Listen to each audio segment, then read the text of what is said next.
धारणी नगर पंचायत क्षेत्रातून एक धक्कादायक बातमी समोर आली आहे।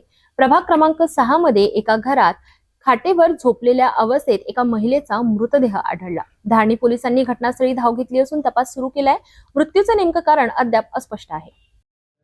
धारणी नगर पंचायत कार्यालय अंतर्गत प्रभाग क्रमांक 6 मध्ये सकाळी एक दुःखद घटना घडली। जुन्या कॉलेज जवळ एका घरात खाटेवर झोपलेल्या अवस्थेत एका महिलेचा मृतदेह आढळून आला। ही महिला मूळची धारणीची असून लग्नानंतर ती मध्य प्रदेशातील पिपलिया प्रीतमपूर येथे राहत होती। राखी पौर्णिमेसाठी ती आपल्या मुलासोबत धारणी येथे आली होती। या घटनेची माहिती मिळताच धारणी पोलीस स्टेशनचे ठाणेदार अवतार Singh Chauhan, PSI Satish झालटे, ASI Kasdekar, ASI Jammu आणि महिला पोलिसांच्या पथकाने घटनास्थळी धाव घेतली। मृतदेह ताब्यात घेऊन पुढील तपास सुरू आहे। हा मृत्यू नैसर्गिक आहे की घातपात याबद्दल कोणतीही माहिती अद्याप समोर आलेली नाही। पोलीस या प्रकरणाचा सखोल तपास करीत आहेत। तर धारणीतील या घटनेचा पोलीस तपास सुरू आहे। या संबंधित अधिक तपशील पोलीस तपासानंतर समोर येतील।